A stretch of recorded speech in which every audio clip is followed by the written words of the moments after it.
दोस्तों, जरा सोचिए, दुनिया का सबसे ताकतवर आदमी, जिसके पास दुनिया की सबसे बड़ी इकोनॉमी की पावर है, वो आपको सीधा धमकी देता है 50% टैरिफ। मतलब आपका सामान अब अमेरिका में बिकेगा तो उसकी कीमत लगभग डबल हो जाएगी। अब नॉर्मल रिएक्शन क्या होगा? पैनिक, मीटिंग बुलाओ, डिफेंस बनाओ, कुछ बोलो, कुछ करो। लेकिन इंडिया ने कुछ नहीं किया। ना कोई बड़ा बयान, ना कोई गुस्सा, ना कोई जल्दबाजी। दोस्तों, ये चुप्पी कमजोरी नहीं थी, ये एक कैलकुलेटेड चाल थी। और कुछ ही महीनों में वही ट्रंप, जिसने 50% टैरिफ लगाया था, वही डील टेबल पर वापस आया और टैरिफ को घटाकर 18% कर दिया। और ये सिर्फ शुरुआत थी। कुछ ही दिन पहले इंडिया और यूके के बीच भी एक बड़ी ट्रेड डील लागू हुई, जिसने हजारों प्रोडक्ट्स पर टैक्स घटा दिया। तो सवाल ये है कि इंडिया ने ऐसा क्या किया जो बिना एक शब्द बोले दुनिया की सबसे बड़ी सुपर पावर को झुकना पड़ा? आज के इस वीडियो में हम इसी की डार्क साइकोलॉजी को समझेंगे। और सबसे जरूरी बात,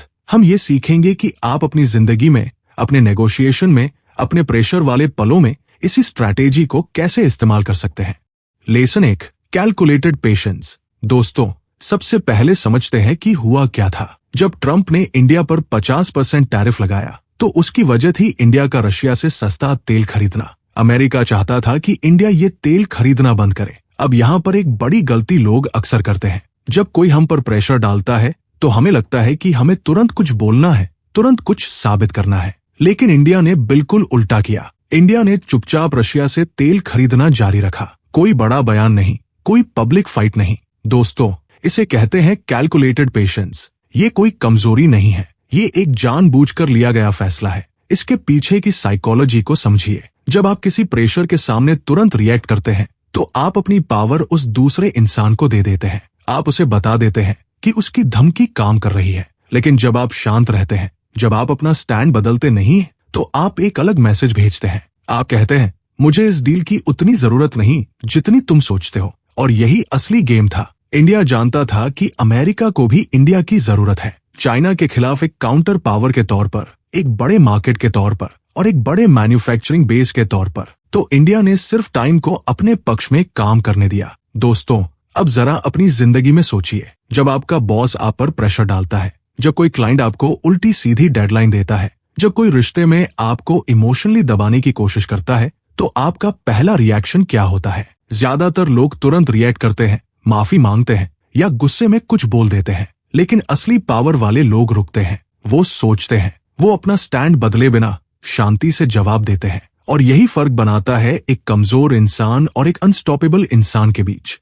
लेसन 2, स्ट्रेटेजिक नॉन कॉम्प्लायंस। दोस्तों, अब समझते हैं दूसरी लेसन, जो शायद पहली से भी ज्यादा गहरी है। इसे कहते हैं स्ट्रेटेजिक नॉन कॉम्प्लायंस। मतलब जानबूझकर वो बात ना मानना जो सामने वाला आपसे मनवाना चाहता है। अमेरिका चाहता था कि इंडिया तुरंत रशियन ऑयल खरीदना बंद कर दे। ये उनकी सबसे बड़ी डिमांड थी। लेकिन इंडिया ने इसे मानने से साफ इनकार किया। और ध्यान दीजिए, ये इनकार चिल्लाकर नहीं किया गया, ये इनकार एक्शन के जरिए दिखाया गया। इंडिया ने बस अपना काम जारी रखा। दोस्तों, ये फर्क समझना बहुत जरूरी है। जब कोई आपसे कुछ मनवाने की कोशिश करे तो आपके पास 2 रास्ते होते हैं। पहला रास्ता, बहस करना, सफाई देना, खुद को जस्टिफाई करना। दूसरा रास्ता, बस चुपचाप वो करते रहना जो आपके लिए सही है। इंडिया ने दूसरा रास्ता चुना और इसकी वजह थी एक गहरी समझ।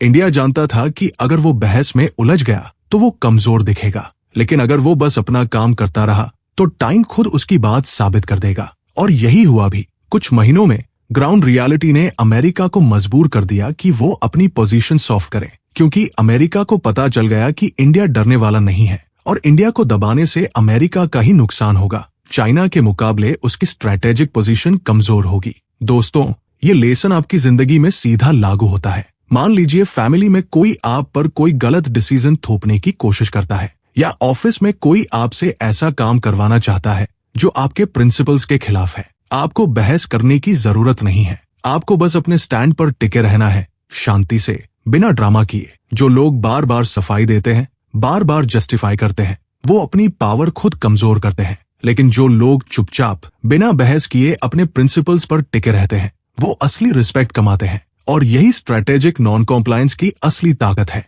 लेसन 3, लिवरेज कैसे बनता है। दोस्तों, अब आते हैं तीसरी और सबसे इंटरेस्टिंग लेसन पर। सवाल यह है कि इंडिया के पास असली लिवरेज आया कहां से। सिर्फ चुप रहने से लिवरेज नहीं बनता। लिवरेज बनता है जब सामने वाले को आपकी जरूरत हो, आपको उसकी उतनी नहीं। अब जरा सोचिए, अमेरिका को इंडिया की जरूरत क्यों थी? पहली बात, चाइना। अमेरिका दशकों से चाइना को बैलेंस करने के लिए इंडिया को एक पार्टनर के तौर पर देखता आया है। अगर इंडिया अमेरिका से दूर हो जाता और रशिया चाइना के करीब चला जाता तो अमेरिका की पूरी एशिया स्ट्रेटेजी कमजोर पड़ जाती। दूसरी बात, मार्केट। इंडिया 1 अरब 40 करोड़ लोगों का मार्केट है। अमेरिकन कंपनियां इस मार्केट को खोना अफोर्ड नहीं कर सकती। तीसरी बात, मैन्युफैक्चरिंग। दुनिया चाइना से दूर दूसरे मैन्युफैक्चरिंग बेस ढूंढ रही है और इंडिया उसमें एक बड़ा प्लेयर है। तो दोस्तों, इंडिया के पास जो असली ताकत थी वो ये 3 चीजें थी और इंडिया ने इन चीजों को कभी भूलने नहीं दिया। इंडिया ने ये कभी नहीं दिखाया कि वो डेस्परेट है।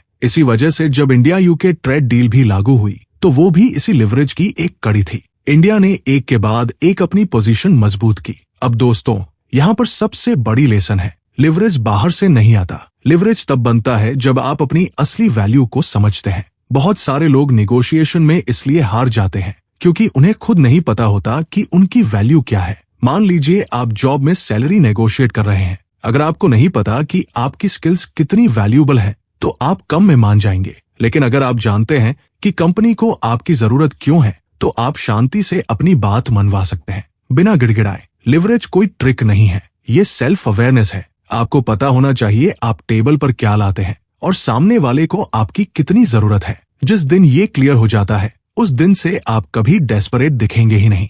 लेसन 4, रियल लाइफ में ये कैसे लागू करें। दोस्तों, अब बात करते हैं सबसे जरूरी हिस्से की। ये सब समझना अच्छा है लेकिन असली सवाल ये है कि आप इसे अपनी जिंदगी में कैसे उतारें। पहला स्टेप, जब भी कोई आप पर प्रेशर डाले, चाहे बॉस हो, फैमिली हो या कोई रिश्ता, सबसे पहले खुद को एक पॉज दीजिए। तुरंत जवाब मत दीजिए, एक सांस लीजिए, सोचिए, फिर जवाब दीजिए। ये पॉज ही आपकी सबसे बड़ी ताकत है। दूसरा स्टेप, अपनी असली वैल्यू पहचानिए। लिखकर देखिए कि सामने वाले को आपकी क्यों जरूरत है। क्या आपकी स्किल यूनिक है? क्या आपके पास कोई ऐसी चीज है जो आसानी से रिप्लेस नहीं हो सकती? जितना क्लियर आपको ये दिखेगा उतना कॉन्फिडेंट आप महसूस करेंगे। तीसरा स्टेप, बहस मत कीजिए, एक्शन दिखाइए। अगर कोई आपको गलत साबित करने की कोशिश कर रहा है तो शब्दों में मत उलझिए, अपने काम से, अपने कंसिस्टेंसी से जवाब दीजिए। टाइम खुद आपकी बात साबित कर देगा। चौथा स्टेप, डेडलाइन का प्रेशर महसूस होने पर भी अपना स्टैंड मत बदलिए सिर्फ इसलिए क्योंकि सामने वाला जल्दी में है।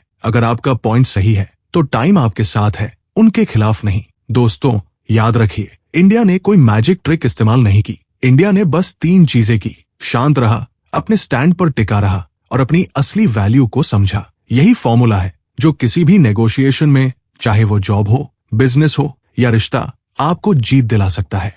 दोस्तों, तो अब चलिए इसे एक लाइन में समेटते हैं। जब पूरी दुनिया को लगा कि 50% टैरिफ के आगे इंडिया झुक जाएगा, तब इंडिया ने कुछ नहीं किया और यही कुछ ना करना सबसे बड़ा एक्शन साबित हुआ। 3 चीजें याद रखिए, कैलकुलेटेड पेशेंस यानी शांत रहना और रिएक्ट ना करना, स्ट्रैटेजिक नॉन कॉम्प्लायंस यानी बहस के बिना अपने स्टैंड पर टिके रहना, और लिवरेज यानी अपनी असली वैल्यू को पहचानना। दोस्तों, आपकी जिंदगी में भी कोई ना कोई ऐसा मोमेंट जरूर आता है जहां कोई आप पर प्रेशर डालता है, कोई आपसे कुछ मनवाना चाहता है। उस पल में याद रखिएगा ये वीडियो, पॉज लीजिए, अपनी वैल्यू पहचानिए और बिना ड्रामा किए अपने स्टैंड पर टिके रहिए। अगर ये वीडियो आपको कुछ नया सोचने पर मजबूर कर पाया तो नीचे कमेंट में जरूर बताइए कि आपकी जिंदगी में ऐसा कौन सा पल था जब आपने शांत रहकर जीत हासिल की। और हाँ, ऐसी ही डीप स्ट्रैटेजी और सेल्फ मास्टरी की कहानियों के लिए चैनल को सब्सक्राइब करना मत भूलिएगा। मिलते हैं अगले वीडियो में एक और ऐसी ही कहानी के साथ जो आपकी सोच बदल देगी।